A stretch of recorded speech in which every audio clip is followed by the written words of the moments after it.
Cook, now 95 and serving 2 life sentences, was made a prime suspect by a team of investigators in the Channel 4 show, In the Footsteps of Killers. Cook, and his pedophile ring, are suspected of murdering up to 20 young boys in the 70s and 80s. He was convicted of 3 killings.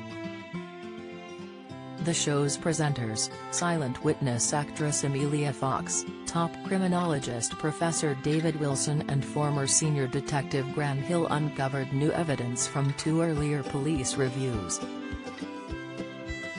The victim, Vishal Malhotra, aged 8, had been in central London watching the royal wedding parade of Charles and Diana with his family.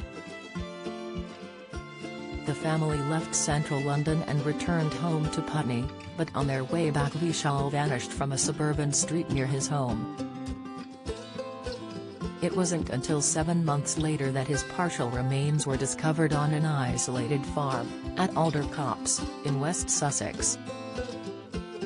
In the show, Hill reveals that Cook's movements cannot be accounted for on the day Vishal goes missing and that he had access to a van.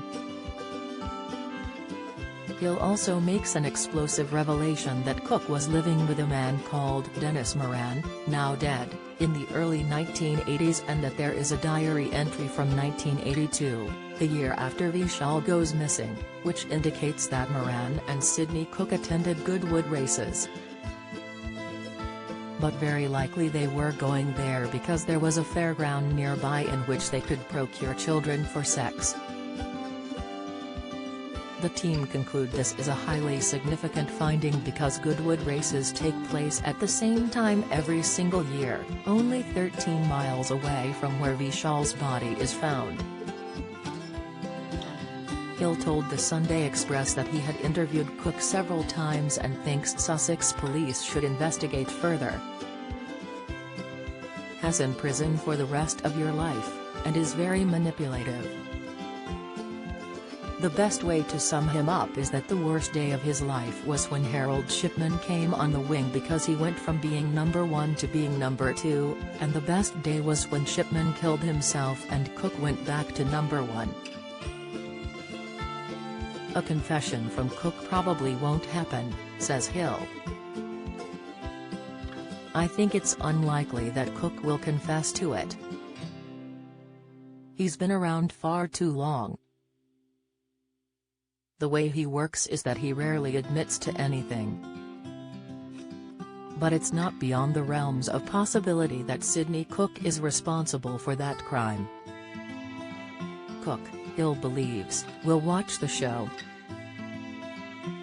Sidney Cook delights in being the biggest, baddest, meanest person on the planet. "I don't think it will bother him one jot that a program has been made about him. He's not a very pleasant man, that's the bottom line." He adds, "I do think the show raises some questions and Sussex police should potentially take another look and see what they can find." Will they do that? I don't think there's much of an appetite for opening up an investigation based on a TV program.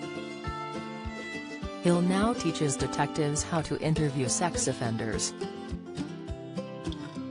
"The secret," he says, "is not to judge them, although Cook is an exception. You have to park your preconceptions of all the offenders and what you think about them up because they're all different.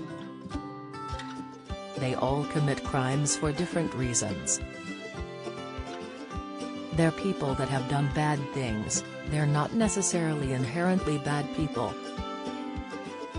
Having said that, someone like Sidney Cook would probably fall into the category of someone who is a very bad person. Can't excuse his kind of crimes in any way, shape, or form. Criminologist David Wilson told the show, "I hope we've done enough to demonstrate to Sussex police that they should regard Sidney Cook as a prime suspect in the case." In the Footsteps of Killers, Channel 4, Thursday, 9 p.m.